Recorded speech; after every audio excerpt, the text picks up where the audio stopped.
Kalau nggak ada yang mau ditanyakan, kita lanjut ya.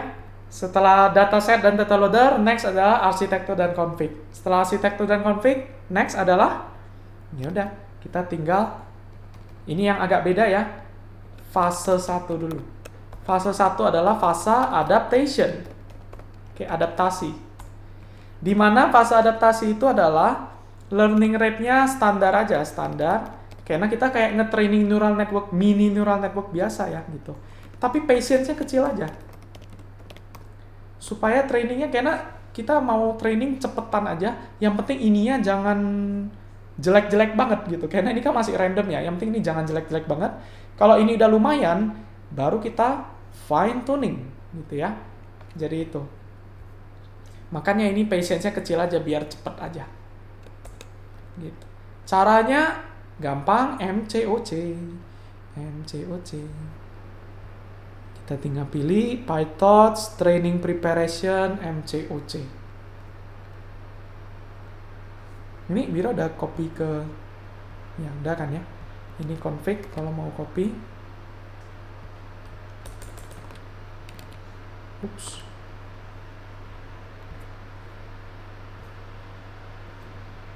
Oke, next MCOC. MCOC modelnya apa? Modelnya adalah custom mobile net kita. Dimana custom mobile net kita membutuhkan input output size ya. Output size-nya sudah ada di config kita. Ini tinggal tap aja. Jangan lupa to device untuk yang nanti, apalagi nanti kita sama-sama pakai GPU ya, kita sama-sama pakai Google Colab. Kriteriannya neural network dot binary cross entropy. Oke, binary cross entropy. Output directory-nya boleh model aja gitu. Early stop-nya yang kita kecilin. Early stop patience sama dengan let's say cuma 2 gitu. Supaya cepat. Jadi begitu dia errornya agak naik, stop. Saatnya kita fine tuning gitu ya. Biar cepat. Tapi ini bebas ya, nentuinnya bisa aja 3 atau mungkin teman-teman merasa, oh saya mau standar aja 5, boleh, silahkan gitu. Oke, Wira sih biasa pada saat fase adaptation lebih cepat gitu. Karena skornya itu akan lompat banget nanti di fine tuning. Jadi biasa kalau kita pakai transfer learning itu, fase adaptation ini mungkin skornya udah 85% gitu, 87, deket-deket 90% gitu. Begitu kita fine tuning, langsung lompat jadi 95-98%. Jadi ini yang cepat aja. Nanti fase fine tuning yang mungkin kita agak lama gitu. Pakai early stopping yang biasa. Ini MCOC. Bagaimana dengan loop function? Loop functionnya pilih yang standar ya. Karena kalau untuk multi-label dataset itu nggak bisa dihitung akurasinya. Gitu, oke? Karena multi-label ya, ini bukan, jadi ini lain. Kita nggak ngitung akurasi ya. Jadi loop functionnya yang standar saja. Sama trainingnya, training loopnya itu yang standar. Oke. Gitu. Ini jangan di run ya, karena nanti lama. Nanti baru kita run di Google Colab aja. Ini Wira copy code file ya. Tapi ini sebenarnya tinggal snippet aja. Yang 2 snippet ya. Kalau yang ini memang ketik, boleh Wira copy code file. Tapi yang bawah ini snippet aja. Oke. Kalau nggak ada yang mau nanya lagi, sip, kita lanjut ya. Ini jangan di run again karena itu nanti lama, berat ya. Kita lanjut code-nya aja dulu, baru nanti kita run bareng. Fase kedua. Jadi fase kedua adalah fase fine tuning. Dimana fine tuning itu learning rate-nya dikecilin. Dan patience-nya yang ditambah gitu ya. Jadi trainingnya akan mungkin lebih pelan gitu. Tapi memang kita mau pelan-pelan, tidak mau merusak apa yang sudah dipelajari di data ImageNet gitu ya. Jadi memang learning rate-nya kecil, tapi mungkin kita trainingnya agak panjang dikit. Atau standar gitu ya, patience 5 gitu yang standar gitu. Yang dilakukan di sini adalah, pertama, model.unfreeze. Ingat, kalau fine tuning semuanya dilepas aja gitu. Atau beberapa layer kalau mau dilepas. Tapi ini Wira unfreeze semua gitu ya.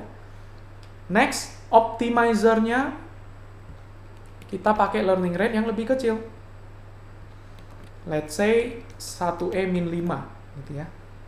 10 pangkat min 5. Kecil ya, kecil aja. Untuk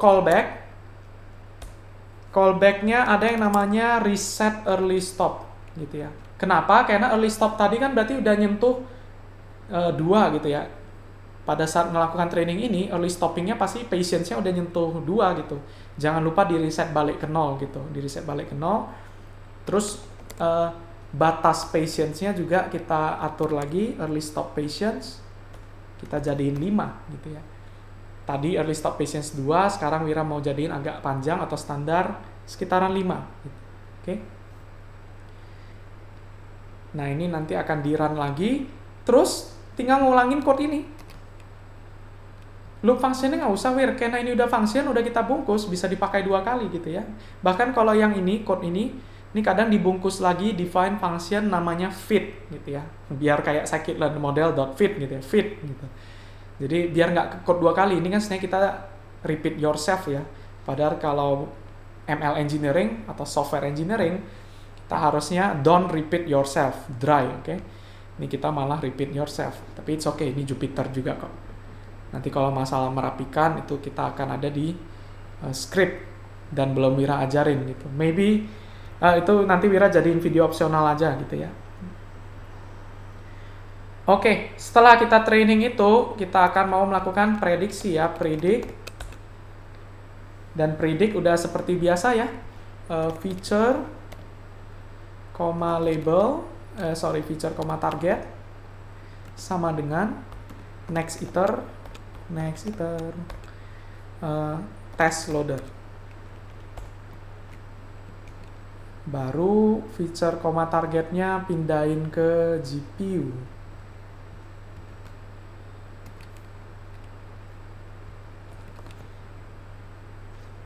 Sorry, ada yang code-nya ketinggalan?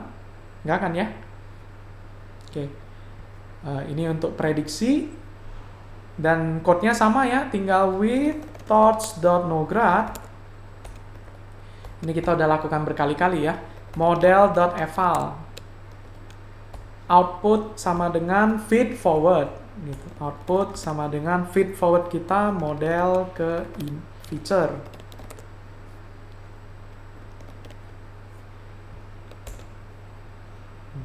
Setelah model ke feature, prediksi. Nah, ini yang agak beda sedikit. Biasanya kalau softmax ya udah kita tinggal lihat yang di atas. Kita tinggal argmax kan ya, ambil siapa yang paling gede gitu. Tapi kalau multi label binary kayak gini, masing-masing kan ada 0 sampai 100%. Jadi sistemnya itu pakai threshold gitu. Jadi output yang lebih besar dari 0,5, maka Wira anggap itu prediksi Wira. Dia ada di gambar itu gitu ya. Tapi jangan lupa kita convert jadi float 32. Nah, itu adalah prediksi Wira. Harusnya masih prediksi ngaco ya, karena ini kita belum training, tes. Oh no, ini pakai CPU. Ya, jadi agak berat deh kalau kayak gini. Nah, ini prediksi kita jadinya adalah, ini masih random prediction ya. 0011 ini apa? Desert ya, padang pasir gitu. Nah, ini ada yang prediksinya sampai 3 multi label gitu. Oke.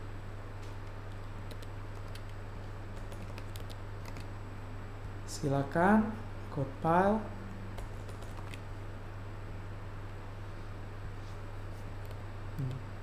Kalau udah bisa prediksi, maka tinggal masalah visualisasi ya, sanity check gitu. Jadi sanity check. Ini Wira copy ke code file aja. Kalau untuk multi label sanity check-nya agak beda, soalnya ada step tambahan ya. Jadi ini Wira copy code file aja.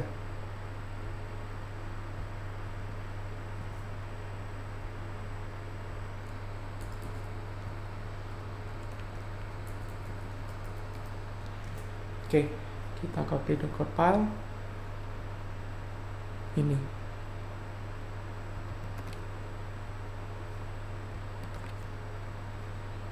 Ini Wira pisahin aja biar rapi. Pertama, jangan lupa image-nya di inverse gitu.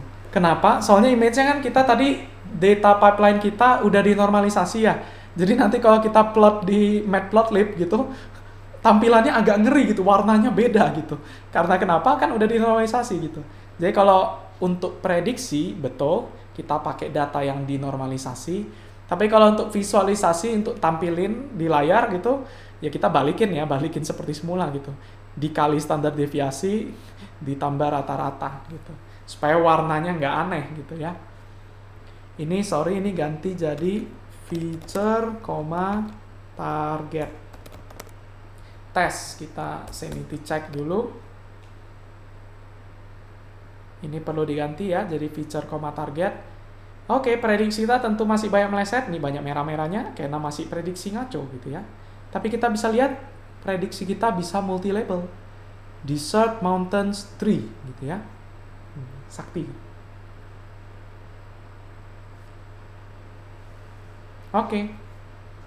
Sampai sini dulu ada yang mau ditanyakan nggak? Atau karena ini udah mirip seperti sebelum-sebelumnya, beda-beda dikit aja. Nah seperti itu, enaknya kalau ada guideline atau ada workflow ya, tinggal ngedit-ngedit dikit aja gitu.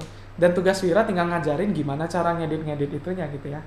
Apalagi nanti kalau ada custom dataset, custom data loader gitu. Oke, Wira rasa udah cukup sampai sini, kita udah siap untuk nge-run di Google Colab ya. Jadi saatnya kita migrasi dan Wira ngajarin tools baru namanya Google Colab.